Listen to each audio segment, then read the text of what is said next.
Brandon Beane, GM of the Bills, addressing an arrest that happened last week of pass rusher Von Miller. He was accused of assaulting a pregnant person, third-degree felony under Texas law.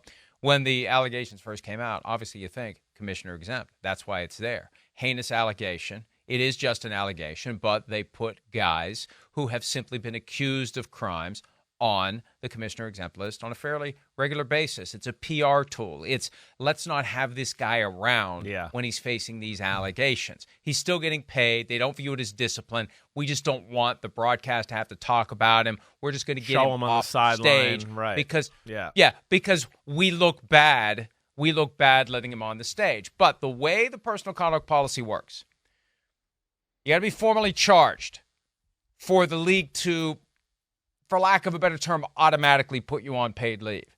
They can still do it if they decide through their own investigation there's a strong likelihood that you did what you're accused of doing. The problem in this case, and we're not going to devote a lot of time to it, but the bottom line is the accusations that were made were recanted the next day. So, does it ever get to the point where he's formally charged? I don't know. If you don't have a cooperating witness, it makes it a little more challenging. From the NFL's perspective, how do they even begin to do any investigation to find out what happened when, presumably, the alleged victim isn't going to talk to them? They have no subpoena power. They have no way to force her to say anything. So it's going to be inconclusive.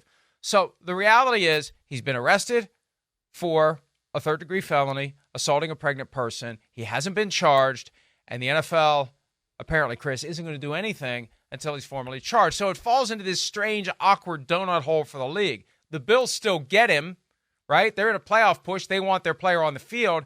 For the league, it hasn't risen to the level yet where they feel like they can do anything, even though there's probably people at 345 Park Avenue that would just as soon put him on the commissioner exempt list and not have him on the field for one of the biggest games of the day.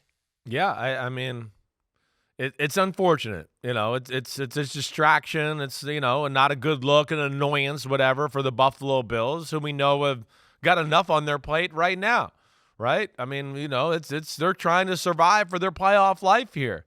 And they've dealt with a lot of issues over the last 2 years. So that's where it stinks for them. And, of course, with Von Miller, they're paying him huge money, right? You know, I think people would argue paying him maybe more than what he's really worth at this point of his career. He certainly hasn't been able to perform at a level that we know Von Miller is capable of. I mean, you watch a Bills game, and you don't really hear Von Miller's name ever, honestly, right now. And I don't say that lightly. I mean, he's the man. He is one of the most gifted pass rushers I've ever seen in my life. But, yeah, he's not that guy right now. They need him to turn the corner and become that guy. You know, again, with the state of their offense at times and the firing of the offensive coordinator and being a little inconsistent over there. The defense is good, right? But to me, they got to do a lot of tricks and things to get pressure on the quarterback. They can't just say, hey, here's our front four, we're lining up and we're coming after you.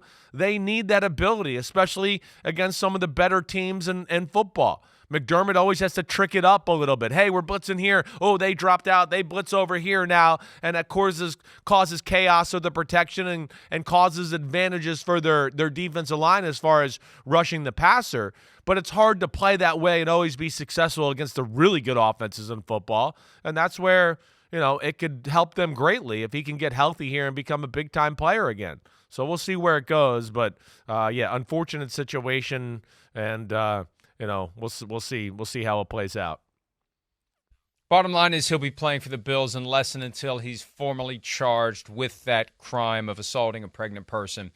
And if he's not, it appears the NFL not inclined or not able to do the kind of separate investigation that would allow them to come to a sufficient conclusion that paid leave is justified in this situation. But the habit is there. The device was first originated by the NFL in 2014 between Ray Rice, Greg Hardy, and Adrian Peterson. They realized under certain circumstances, even though innocent until proven guilty and all constitutional protections apply, we're going to tell this guy, we're paying you, or your team is paying you, to not play in this game. Hi, it's Mike Florio. Thanks for watching PFT on YouTube. Hit subscribe for the latest news and analysis from Pro Football Talk.